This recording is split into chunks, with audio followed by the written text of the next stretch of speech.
Hi friends, welcome on Yourpedia. सबसे बड़ा और सबसे ऑथेंटिक प्लेटफॉर्म। आपको किसी भी तरह के इंटरव्यू की तैयारी करनी है और खासकर ऐसे जॉब्स के लिए जहां पे रिटर्न नहीं है, ओनली इंटरव्यू है।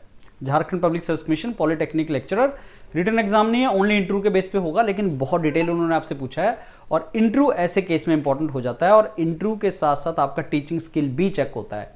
तो जो टीचिंग की जॉब्स जैसे पॉलिटेक्निक की जॉब है, पहले बिहार की हुई, उत्तर प्रदेश की हुई, अभी झारखंड की आई है, हरियाणा की हुई, तो वहां पे फ्रेंड्स टीचिंग के जो इंटरव्यू होते हैं उसमें आपका इंटरव्यू भी होता है और टीचिंग स्किल टेस्ट होता है। टीचिंग स्किल टेस्ट के लिए आपको एक छोटा सा बोर्ड लगा के प्रैक्टिस करनी पड़ती है और योरपीडिया के मेंटर्स आपको उसमें प्रैक्टिस करवाते हैं।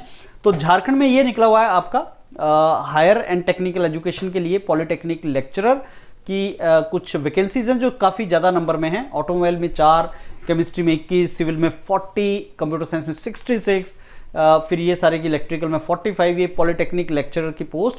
सो मिल मिला के आपके पास झारखंड में 349 वैकेंसीज हैं इन सारे के सारे ब्रांचेस के लिए। तो ये देखिए आप जो वैकेंसीज हैं वो इतनी हैं जो सारी के सारी हैं और उसका जो तरीका, उसका जो फिलिंग का है उन्होंने आपको दे रखा है।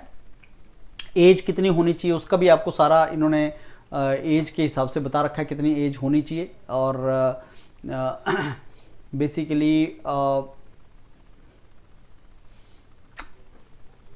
65 से कम होनी चाहिए। दैट मीन्स आप देख रहे हैं उम्र की जो सीमा आपको दे रखी है 65 ईयर्स से आपकी एज है आवेदन के लिए, आपको 65 से कम होनी चाहिए। अधिक 65 से कम होनी चाहिए। मैं पहली बार वैसे ऐसा देख रहा हूँ कि तो 60 साल की अगर एज है तो आप 65 की एज में तो वैसे भी आप क्या लेक्चर बनोगे, लेकिन इसमें एज का क्राइटेरिया बहुत ही ब्रॉड जैसा दिख रहा है, ब्रॉड दे रखा है। मिनिमम क्वालिफिकेशन इंजीनियरिंग के लिए आपकी बीटेक है और साइंस एंड ह्यूमैनिटीज़ के लिए एमएससी है और ये लेक्चरर है। लेक्चरर का भी आपका 2 कैटेगरी है, बैचलर और मास्टर डिग्रीज ये दे रखा है आपका इस लेवल के लिए, लेवल 10 के लिए। लेवल 9, लेवल 10 2 में रिक्रूटमेंट हो रहा है आपका। और कुछ और इन्फॉर्मेशन आपको जो मार्क्स हैं वो इस तरीके से मिलेंगे। ग्रेजुएशन के आपका मार्क्स 60% से ऊपर है तो 15, अदरवाइज ऐसे अगर 60% से ऊपर आपके मार्क्स हैं तो इसमें 15 नंबर मिल जाएंगे। पोस्ट ग्रेजुएशन है तो आपका 20 नंबर मिल जाएगा।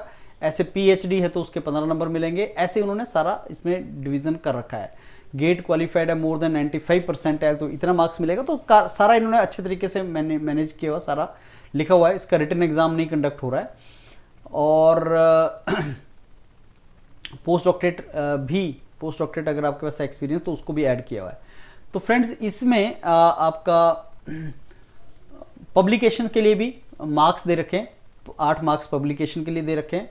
ग्रेड पॉइंट का कैसे रिलेशन है उसको भी बताया हुआ है।